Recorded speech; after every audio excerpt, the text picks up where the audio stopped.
வணக்கம். தினமலர்.com மாலை 4 மணி செய்திகள். முக்கிய நிகழ்வுகள். தெலுங்கானா தனி மாநிலத்துக்கு வலுக்கும் எதிர்ப்பால் காங்கிரஸ் திணறல். 4 மத்திய அமைச்சர்களும் ராஜினாமா முடிவு. ஆந்திராவில் தொடரும் போராட்டங்களால் இயல்பு நிலை முடக்கம். 3வது நாளாக வாகன போக்குவரத்து அடியோடு நிறுத்தம். மேட்டூர் அணையிலிருந்து பாசனத்துக்கு தண்ணீர் திறப்பு. சம்பா சாகுபடி பணியில் விவசாயிகள் தீவிரம். விரிவான செய்திகள். தெலுங்கானா தனி மாநிலத்துக்கு எதிர்ப்பு தெரிவித்து ஆந்திராவைச் சேர்ந்த 7 காங்கிரஸ் எம்பிக்கள் ராஜினாமா செய்துள்ளனர்.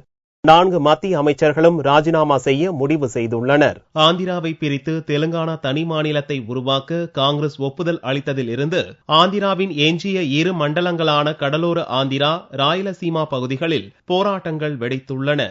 மத்திய மாநில அமைச்சர்கள், எம்பிக்களின் வீடுகளை முற்றுகையிட்டு மாணவர் அமைப்புகள் உள்ளிட்ட பல்வேறு அமைப்பினர் போராட்டம் நடத்தி வருகின்றனர். இதனால் ஆந்திராவைச் சேர்ந்த 10 காங்கிரஸ் எம்எல்ஏக்கள், 4 எம்எல்சிக்கள் தங்களது பதவிகளை ராஜினாமா செய்தனர். ராஜினாமா செய்ய போவதாக மிரட்டியுள்ள 14 மாநில அமைச்சர்களிடம் முதல்வர் கிரண்குமார் ரெட்டி உள்ளிட்ட காங்கிரஸ் தலைவர்கள் தொடர்ந்து சமரசம் பேசி வருகின்றனர். ஆனாலும் சில அமைச்சர்கள் ராஜினாமா செய்வதில் உறுதியாக உள்ளனர். all the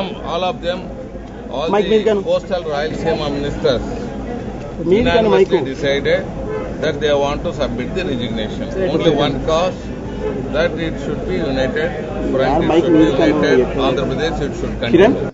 இதனிடையே ஆந்திராவை பிரிக்க எதிர்ப்பு தெரிவித்து ஆந்திர காங்கிரஸ் எம்பிக்கள் ராஜ்கோபால், சாய் பிரதாப், அருண்குமார், ஹர்ஷ்குமார், அனந்த் வெங்கட்ராம ரெட்டி ஆகியோர் தங்களது ராஜினாமா கடிதங்களை டெல்லியில் லோக்சபா பொதுச் செயலாளரிடம் அளித்துள்ளனர். நந்தியால் தொகுதி எம்பி எஸ்பிஒய் ரெட்டியின் ராஜினாமா கடிதத்தையும் அவர்கள் அளித்துள்ளனர். ராஜ்யசபா எம்பி ராமச்சந்திர ராவும் ராஜினாமா செய்துள்ளார். மத்திய அமைச்சர்கள் பல்லம் ராஜு, புரந்தேஸ்வரி, ஜேடி சீலம், கில்லி கிருபாராணி ஆகியோரும் ராஜினாமா செய்ய முடிவு செய்துள்ளனர்.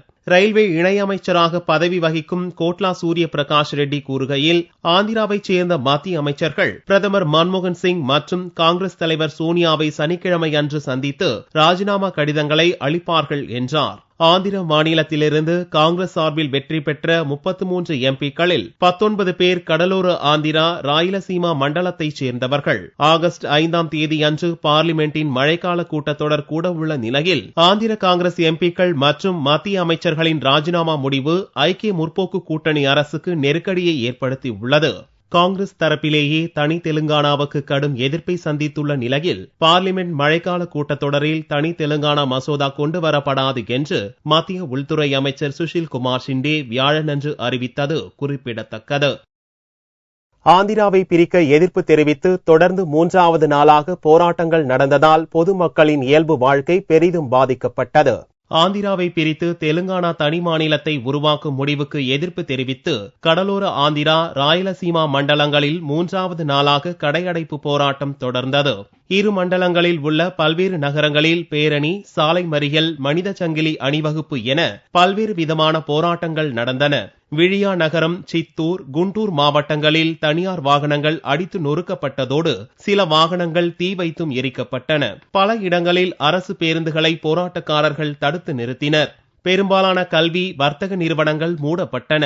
வெள்ளியன்று பெட்ரோல் நிலையங்களும் மூடப்பட்டன. ஆந்திரா முழுவதும் நீதிமன்றத்தை புறக்கணித்துள்ள வக்கீல்கள் தங்களது போராட்டத்தை தொடரப்போவதாக அறிவித்துள்ளனர். ஆந்திராவில் நடந்து வரும் போராட்டங்களால் தமிழகத்திலிருந்து அங்கு செல்லும் பேருந்துகள் மற்றும் வாகனங்கள் நிறுத்தி வைக்கப்பட்டுள்ளன. சென்னை கோயம்பேட்டிலிருந்து ஆந்திராவிற்கு இயக்கப்படும் தமிழக மற்றும் ஆந்திர மாநில அரசு பேருந்துகள் அனைத்தும் கோயம்பேடு பேருந்து நிலையத்திலேயே நிறுத்தி வைக்கப்பட்டுள்ளன. தொடர்ந்து 3வது நாளாக கர்னூல், அனந்தபூர், கடப்பா, திருப்பதி மற்றும் திருமலாவிற்கு பேருந்துகள் இயக்கப்படுவது முற்றிலும் நிறுத்தப்பட்டுள்ளதால் பயணிகள் பெரும் அவதிக்குள்ளாகியுள்ளனர். காவிரி டெல்டா பாசனத்திற்காக மேட்டூர் அணையிலிருந்து வெள்ளியன்று தண்ணீர் திறக்கப்பட்டது. இதன் மூலம் 12 லட்சம் ஏக்கர் நிலங்கள் பாசன வசதி பெறுகின்றன. பருவமழை பொய்த்து போனதால் காவிரி டெல்டா பாசனத்தின் முக்கிய நீர் ஆதாரமாக விளங்கும் மேட்டூர் அணையிலிருந்து கடந்த முறை சாகுபடிக்கு தண்ணீர் திறக்கவில்லை. இதனால் விவசாயிகள் கடுமையாக பாதிக்கப்பட்டனர். இந்த ஆண்டு பருவமழை தீவிரமடைந்துள்ள நிலையில் கர்நாடக மாநில அணைகளில் தண்ணீர் நிரம்பி உள்ளது. இதனால் கர்நாடக அணைகளிலிருந்து உபரி நீர் மேட்டூர் அணைக்கு திறந்துவிடப்பட்டுள்ளது. தற்போது மேட்டூர் அணைக்கு வினாடிக்கு 19,000 கன அடி நீர் வந்து கொண்டிருக்கிறது. இதனால் அணையின் நீர்மட்டம் 109 அடியாக உயர்ந்துள்ளது. இந்நிலையில் காவிரி டெல்டா மாவட்டத்தின் சம்பா சாகுபடிக்காக வெள்ளியன்று மேட்டூர் அணையிலிருந்து தண்ணீர் திறக்கப்பட்டது. தமிழக பொதுப்பணித்துறை அமைச்சர் ராமலிங்கம், நெடுஞ்சாலைத்துறை அமைச்சர் எடப்பாடி பழனிசாமி, தொழில்துறை அமைச்சர் தங்கமணி மற்றும் மாவட்ட கலெக்டர் மகரபூசனம் ஆகியோர் அணையிலிருந்து 2000 கன அடி தண்ணீரை திறந்து விட்டனர். இது படிப்படியாக 12,000 கன அடியாக அதிகரிக்கப்படும். இதன் மூலம் திருச்சி, தஞ்சை, திருவாரூர் உட்பட 11 மாவட்டங்களில் 12 லட்சம் ஏக்கர் நிலங்கள் பாசன வசதி பெறும் என்று பொதுப்பணித்துறை அதிகாரிகள் தெரிவித்தனர். இது மட்டுமின்றி மேட்டூர் அணையின் கிழக்கு மற்றும் மேற்கு கால்வாயிலிருந்தும் தண்ணீர் திறக்கப்பட்டது. இதன் மூலம் சேலம், நாமக்கல், ஈரோடு மாவட்டத்தின் விவசாய நிலங்கள் பயனடையும். மேட்டூர் அணையிலிருந்து நீர் திறந்துவிடப்பட்டுள்ளதால் சம்பா சாகுபடி பணியில் விவசாயிகள் தீவிரம் காட்டியுள்ளனர். உறுப்பினர்களின் கடும் எதிர்ப்பு காரணமாக பிசிசிஐ செயற்குழு கூட்டம் ரத்து செய்யப்பட்டது. பிசிசிஐயின் தற்காலிக தலைவராக டால்மியா நீடிப்பார் என்று அறிவிக்கப்பட்டுள்ளது. சமீபத்தில் நடந்து முடிந்த ஐபிஎல் கிரிக்கெட் போட்டிகளில் ஸ்பாட் பிக்சிங் மற்றும் சூதாட்ட புகார்களால் எழுந்த நிர்பந்தத்தால் இந்திய கிரிக்கெட் வாரிய தலைவர் பொறுப்பிலிருந்து என் சீனிவாசன் ஒதுங்கினார். தற்காலிக தலைவராக வாரிய முன்னாள் தலைவர் ஜக்மோகன் டால்மியா செயல்பட்டு வந்தார். ஸ்பாட் பிக்சிங் மற்றும் சூதாட்ட புகார்கள் குறித்து விசாரிக்க பிசிசிஐ நியமித்த 2 நீதிபதிகளை கொண்ட குழு தனது விசாரணை அறிக்கையை ஞாயிறன்று தாக்கல் செய்தது. அதில் சீனிவாசன் மருமகன் குருநாத் மெய்யப்பன் மற்றும் ராஜ்குந்த்ரா மீதான புகார்களுக்கு ஆதாரம் இல்லை என்று தெரிவிக்கப்பட்டிருந்தது. இதை எதிர்த்து பீகார் கிரிக்கெட் சங்கம் சார்பில் தொடரப்பட்ட வழக்கில் பிசிசிஐ அமைத்த விசாரணை குழு சட்டவிரோதமானது என்று கடந்த 30ஆம் தேதி மும்பை உயர்நீதிமன்றம் தீர்ப்பளித்தது. 2 நபர் விசாரணை குழு தாக்கல் செய்த அறிக்கை குறித்து விவாதிக்க ஐபிஎல் நிர்வாக குழு கூட்டம் டில்லியில் வெள்ளியன்று கூடியது. கூட்டத்தில் ஐபிஎல் தலைவர் ராஜீவ் சுக்லா, கிரிக்கெட் வாரிய துணைத் தலைவர் அருண் ஜேட்லி உள்ளிட்ட நிர்வாகிகள் கலந்து கொண்டனர். கூட்டத்தில் சீனிவாசனும் பங்கேற்றதற்கு உறுப்பினர்கள் மத்தியில் கடும் எதிர்ப்பு கிளம்பியது. இதைத் தொடர்ந்து பிசிசிஐ செயற்குழு கூட்டம் நடப்பதாக இருந்தது. ஆனால் உறுப்பினர்கள் பலரும் செயற்குழுவுக்கு சீனிவாசன் தலைமை வகிக்க கடும் எதிர்ப்பு தெரிவித்தனர். இதனால் செயற்குழு கூட்டம் கடைசி நேரத்தில் ரத்து செய்யப்பட்டது. ஜக்மோகன் டால்மியாவே தொடர்ந்து பிசிசிஐயின் தற்காலிக தலைவராக நீடிப்பார் என்றும் அறிவிக்கப்பட்டுள்ளது. இது சீனிவாசனுக்கு பெரிய பின்னடைவை அளித்துள்ளது. இதனிடையே மும்பை உயர்நீதிமன்றத்தின் உத்தரவை எதிர்த்து உச்சநீதிமன்றத்தில் அப்பீல் செய்ய கிரிக்கெட் வாரியம் தீர்மானித்துள்ளது.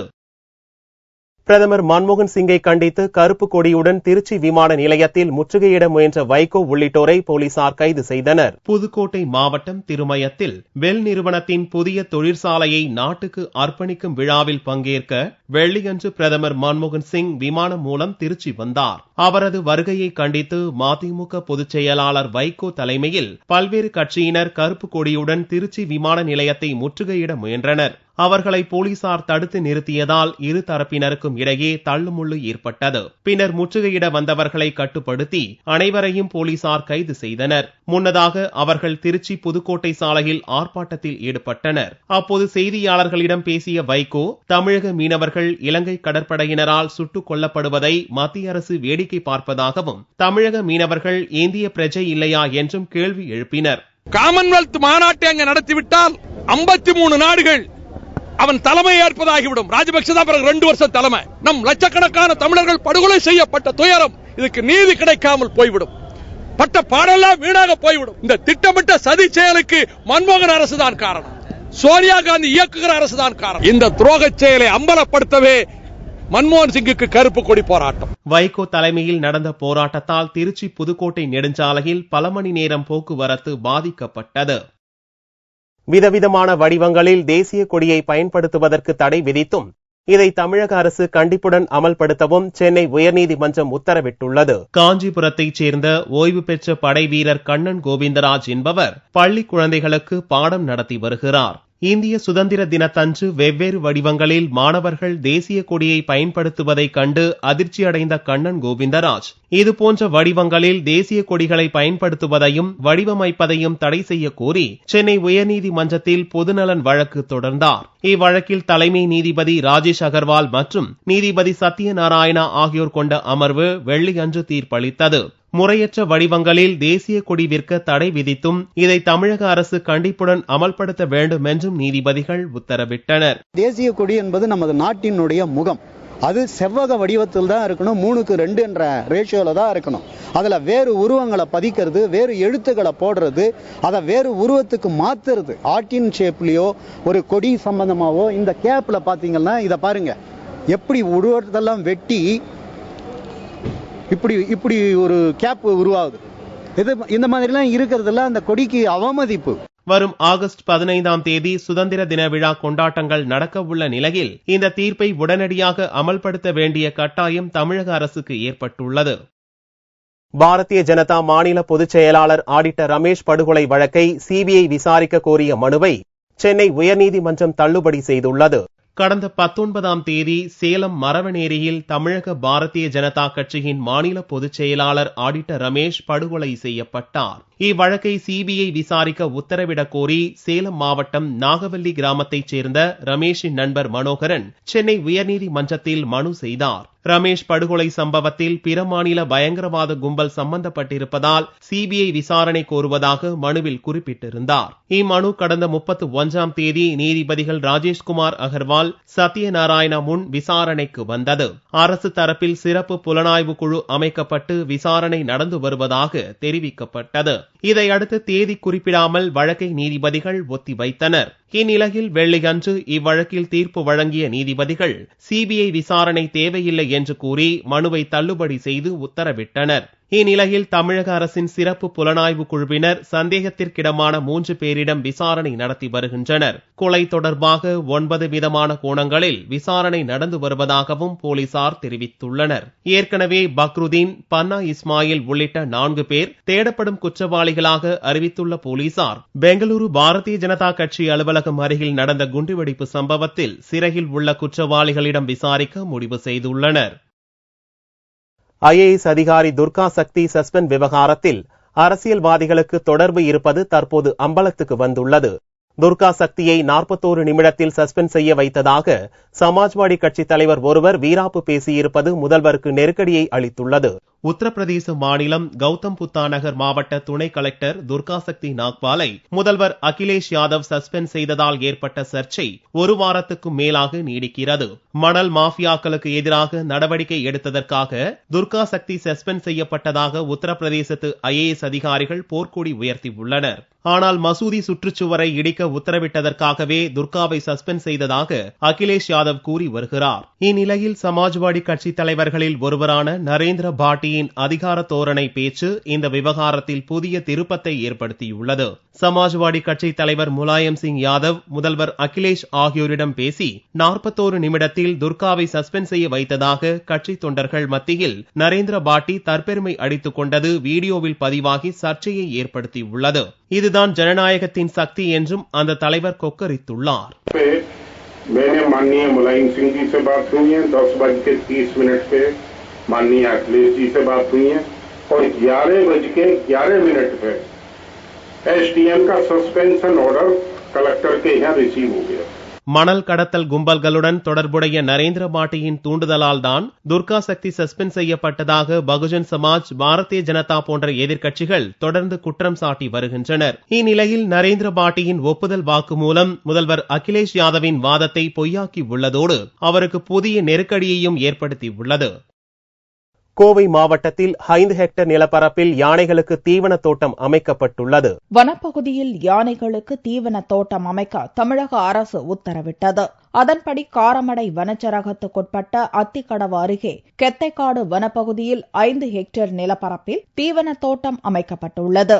இதை ஆய்வு செய்த காரமடை வனச்சரகர் தேசப்பன், இங்கு யானைகள் விரும்பி சாப்பிடும் புலி, குமிழ், அரசன், தேக்கு, மூங்கில், விழா உள்ளிட்ட 3000 மரக்கன்றுகள் நடப்பட்டுள்ளதாகவும் தொடர்ந்து 5 ஆண்டுகளுக்கு நன்கு வளர்க்கப்பட்டு அதன் பிறகு அகழிகை மூடி யானைகள் மற்றும் வனவிலங்குகள் உட்கொள்ள திறந்து விடப்படும் என்றும் கூறினார். யானைகள் காப்பு காட்டில் இருந்து இந்த ரிசர்வ் ஃபாரஸ்ட் இருந்து வெளியே போகக்கூடாது பட்டாளண்டுக்கு அப்படிங்கிற நோக்கத்தில் இதை நாங்கள் உற்பத்தி பண்ணியிருக்கிறோம். சொட்டு நீர் பாசனத்தில் நாங்கள் இதை தண்ணி பாய்ச்சிட்டு இருக்கிறோம். கிட்டத்தட்ட இப்போ 11 மாசம் பக்கம் ஆயிடுச்சு. இந்த செடி டாலர் சீலிங்ஸாக வச்சோம் 2 அடி 3 அடியில் வைக்கும்போது இப்போ கிட்டத்தட்ட 3 மீட்டர் பக்கம் வளர்ந்துருக்கு. மூங்கிலெல்லாம் பார்க்கும்போது நல்ல குரோத். இது சாப்பிட்றதுக்கு எலிஃபெண்ட்டுக்காக நம்ம 5 முடிவில் இதை திறந்து விட போகிறோம். இத்தோட்டத்திற்கு தேவையான தண்ணீர் அத்திக்கடவு ஆற்றிலிருந்து எடுத்து சொட்டு நீர் பாசனம் மூலம் மரக்கன்றுகளுக்கு தெளிக்கப்படுகிறது. தோட்டத்தை கண்காணிக்க ஆட்கள் நியமித்து பராமரித்தும் வரப்படுகிறது. 5 ஆண்டுகளுக்கு பிறகு இப்பகுதி சோலையாக மாறிவிடும். தங்கத்தின் விலையில் வெள்ளிக்கிழமையன்று ஒரு சவரனுக்கு 176 ரூபாய் குறைந்திருந்தது. ஒரு சவரன் தங்கம் 21,072 ரூபாய்க்கு விற்பனையானது. 1 கிராம் ஆபரண தங்கம் 2,634 ரூபாயாக இருந்தது. வெள்ளி 1 கிராமுக்கு 20 காசுகள் குறைந்து 44 ரூபாய் 20 காசுகளுக்கு விற்பனையானது. பார் வெள்ளியின் விலை 41,340 ரூபாயாக இருந்தது. கோவை மாவட்டத்தின் குடிநீர் ஆதாரமான சிறுவாணி அணையில் தண்ணீர் நிரம்பி வழிவதால் பொதுமக்கள் மகிழ்ச்சி அடைந்துள்ளனர். கோவை மாவட்டத்தின் முக்கிய குடிநீர் ஆதாரமாக சிறுவாணி அணை விளங்குகிறது. பருவமழை பொய்த்ததன் விளைவாக கடந்த ஆண்டு அணை வறண்டு காணப்பட்டது. இதனால் கோவை மாவட்டத்தில் குடிநீர் தட்டுப்பாடு நிலவியது. இந்த ஆண்டு பருவமழை குறிப்பிட்ட காலத்திற்குள் துவங்கியதால் அணையின் நீர்பிடிப்பு பகுதிகள் தொடர்ந்து மழை பெய்து வருகிறது. இதனால் மலைப்பகுதியில் ஆங்காங்கே இயற்கை அருவிகள் தோன்றியுள்ளன. அந்த அருவிகளில் வெள்ளியை உருக்கிவிட்டார் போன்று தண்ணீர் கொட்டி வருகிறது. தொடர்ந்து மேற்கு தொடர்ச்சி மலையில் மழை பெய்து வருவதால் சிறுவாணி அணையிலிருந்து குடிநீர் தேவைக்கு 99.5 மில்லியன் லிட்டர் தண்ணீர் பயன்படுத்தப்படுகிறது. அணை நிரம்பி வழிவதால் இந்த ஆண்டு கோவை மாவட்டத்தில் குடிநீர் தட்டுப்பாடு இருக்காது என்று குடிநீர் வடிகால் வாரிய அதிகாரிகள் தெரிவித்துள்ளனர். சிறுவாணி அணை நிரம்பி வழிந்தது. இந்த கோயம்புத்தூர் மக்களுக்கு போதுமான தண்ணீர் இப்போது இருப்பதனால் இந்த வரும் ஒரு வருடத்திற்கு எந்த விதமான குடிநீர் பிரச்சனை இருக்காது. அணையின் நீர்மட்டம் அதிகரித்துள்ளதால் மதகுகள் வழியாக விவசாய பணிகளுக்கும் தண்ணீர் திறக்கப்பட்டுள்ளது.